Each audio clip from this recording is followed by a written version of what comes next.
She stood in the middle of my driveway, waving a clipboard like it was a weapon. "You can't park here. This isn't your property anymore," she yelled, her voice sharp enough to make the neighbors peek through their curtains. I looked at her calm, leaning against my old truck. "Karen," I said slowly, "this land has been in my family for 40 years. You don't own it." She smirked, pulling out a paper with a big red stamp. "I notice. You're in violation. We're seizing this place." She slapped it on my front door like it was already hers. My daughter came out with her backpack, whispering, "Dad, are we in trouble?" I shook my head, forcing a smile. "No, sweetheart. She's the one in trouble." Karen dialed her phone right there, loud enough for the whole street to hear. "Yes, officer? Send a unit now. We've got a trespasser refusing to leave." Then she looked at me with a grin. "Enjoy your last few minutes of freedom." I almost laughed. She didn't know the truth. I wasn't just some man standing in his driveway. I was the one person she should never have tried to mess with. And in that moment, I decided. If she wanted a fight, she was going to get one. Viral line, end of section 1. She called the cops on me in my own driveway. But she had no idea the badge in my pocket outranked every lie she had. Minutes later, the flashing red and blue lights painted my street. 2 patrol cars pulled up, tires screeching, and Karen practically ran to them like she was leading a parade. "Officers, over here! That man is trespassing on HOA property. Arrest him!" she shouted, pointing at me like I was some criminal. The younger cop stepped forward, hand resting on his belt. "Sir, we got a call." But before he could finish, Karen cut in, waving that fake notice. "No need to ask questions. Just take him away. He's breaking HOA rules," the officer frowned. "Ma'am, HOA rules aren't law." Karen snapped, "Of course they are. Look, this is a violation. He has no right to live here." I watched quietly, letting her dig her own grave. My daughter clutched my arm, whispering, "Dad, do something." I finally reached into my back pocket, slow and steady. Karen's eyes lit up. She thought I was about to show ID like a scared tenant. But when the badge caught the sunlight, the whole street gasped. The officers froze. Karen's smile cracked. "Wait, what is that?" I stepped closer, voice steady. "That's federal clearance. I train law enforcement across 3 states. And you just filed a false report against me." Karen stumbled back, shaking her head. No, this can't be." "You're lying!" But the officer beside her muttered under his breath, "Ma'am, you better hope he's lying." Viral line, end of section 2. She thought the cops were coming for me, but the moment they saw my badge, the whole game flipped. All right, here's section 3, keeping the drama, flow, and twists alive. Karen's face turned red as the officers shifted uncomfortably. "This is ridiculous," she screamed. "He's tricking you with some fake badge. Arrest him already." The older cop raised his hand. "Ma'am, calm down. This badge isn't fake. I know this unit. He outranks us." I didn't raise my voice. I didn't need to. "Karen, you called 911 and filed a false claim against a federal officer. That's obstruction. Do you understand what kind of trouble you're in?" She shook her head violently, clutching her clipboard like it could protect her. No, you don't get it. "The HOA rules say," I cut her off. "The HOA doesn't own my land. And you don't either." My daughter whispered, "Dad, is she going to jail?" I bent down slightly and smiled at her. "That depends on how loud she keeps screaming." But Karen wasn't done. She yanked out her phone again, dialing another number. Her tone shifted, more secretive, urgent. "Yeah, it's me. Send them now. He's trying to play government. Bring the papers." The cops looked at each other. "Send who?" one asked. Karen hung up, glaring at me with a twisted grin. "You may have a badge, but I've got backup too, and they're not as forgiving as you think." The sound of engines in the distance grew louder. Multiple black SUVs turned the corner, heading straight for my driveway. Viral line, end of section 3. She thought she could scare me with the local cops. But when those black SUVs rolled in, I knew this was bigger than an HOA fight. Here's section 4. Building directly on the SUV's arrival with tension and twist. The black SUVs stopped with a screech, engines humming like predators waiting to pounce. 4 men in suits stepped out, dark sunglasses, stiff postures. They weren't local police. They weren't even HOA board members. This was something else. Karen strutted forward, her confidence back. "These are the real enforcers," she bragged, pointing at me. "Now take him away. He's trespassing." And I've got the documents to prove it.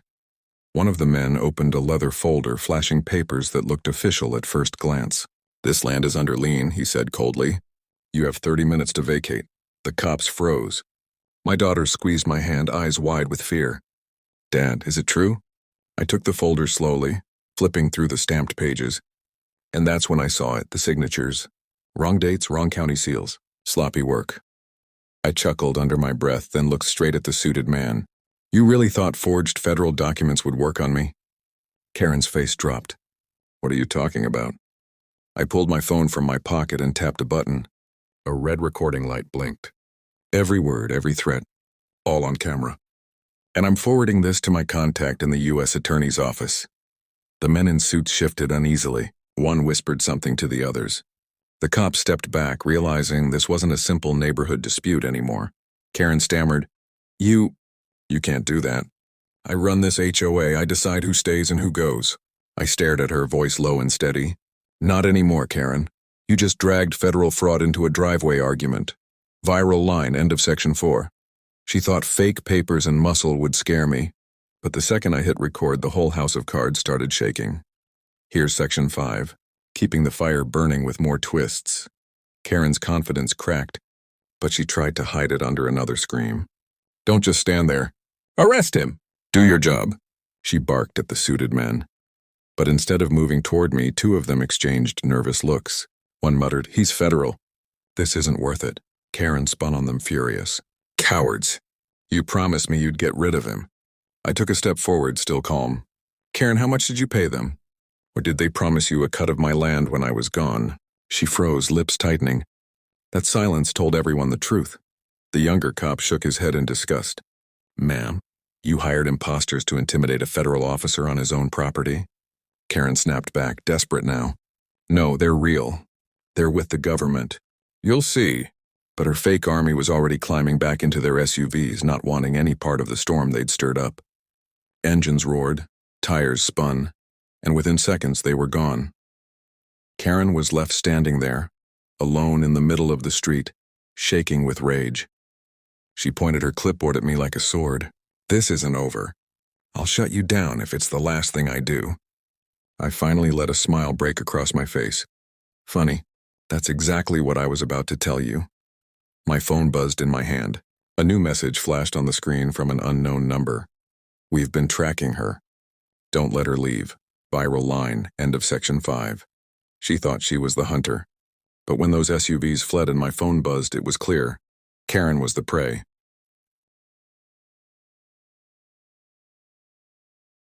Karen's face twisted when she saw me staring at the phone. What is it? What are you hiding? She demanded, stepping closer. I slipped the phone back into my pocket. Karen, you've been under investigation longer than you think. Her jaw dropped. What? No. No, that's impossible. I'm the president of this HOA. The older cop stepped forward now, voice firm. Ma'am, we've had multiple complaints about you impersonating officials and harassing residents. Looks like today you finally crossed the wrong line. Karen shook her head violently, her voice breaking. No, I was protecting the community. He's the problem. He doesn't follow my rules. My daughter tugged my sleeve, whispering, Dad, are they going to take her away? I crouched down and whispered back, Not yet. Watch closely. Karen, desperate, bolted for her house. She yanked open her garage door and pulled out a stack of thick binders. HOA records, contracts, fines, all bundled like trophies. See this? Proof. Everyone pays me. Everyone follows me. I run this neighborhood, she screamed, throwing the papers across her driveway like confetti. The younger cop bent down, picked one up and whistled. These aren't contracts. These are forged liens. She's been stealing from half the street. Gasps echoed from the neighbors peeking out their windows. One by one, phones were raised, recording everything. Karen's face drained of color as she realized the tide had turned. But then, with one last burst of arrogance, she shouted, None of this matters. You can't touch me. I have immunity. I stepped forward, my voice cutting through the silence. Immunity? From who? Viral line, end of section 6. She thought fake papers and loud screams made her untouchable. But now the whole neighborhood was watching, and her empire of lies was crumbling in the street. Here's section 7, the second to last, setting up the ultimate downfall. Karen's chest heaved. sweat dripping down her forehead, but she doubled down on her lie. You don't understand. I've got people in high places. They promise me protection. I can't be arrested. The older cop crossed his arms. Ma'am, that's not how the law works. Karen laughed, a shaky, broken laugh. Oh, you'll see. The moment you touch me, your jobs are gone. I'll have this whole department shut down. The neighbors gasped, murmuring to each other. Phones kept recording. Every second of her meltdown was live-streamed across the street. I calmly pulled my badge again, holding it high so everyone could see. Karen listened carefully. You've filed false reports, committed fraud, hired imposters, and now you're claiming government protection. Do you realize you just admitted to conspiracy in front of 2 officers and half your neighborhood? Her laughter died instantly. The younger cop stepped forward, cuffs in his hand. Ma'am, you're under arrest, but Karen suddenly shoved him back, darted toward my truck, and slammed her fists against the hood. No one takes me away. This is my land. My rules, she screamed. The crowd gasped as her rage spiraled.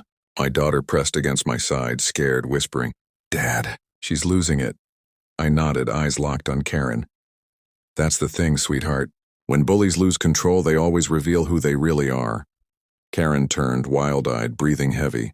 You think this is over? You haven't seen what I'm capable of. Viral line, end of section 7. She tried to threaten us with power she never had. But when the cuffs came out, the only thing left was her desperation. Here's section 8. The finale with justice, revenge, and emotional closure. Karen froze as the cuffs glinted in the sunlight.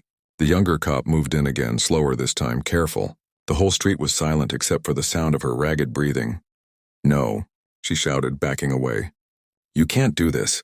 I built this neighborhood. I'm the one who keeps it safe. I stepped forward, my voice low but steady. No, Karen, you kept it scared. And now everyone sees the truth. The neighbors began clapping, hesitant at first, then louder, stronger. Dozens of phones pointed at her, capturing the moment she finally realized her power was gone. The older cop read her rights as the cuffs snapped around her wrists. She thrashed, screaming, This isn't over. You'll regret this. All of you. But the words sounded hollow, powerless. My daughter slipped her hand into mine, eyes wide with relief.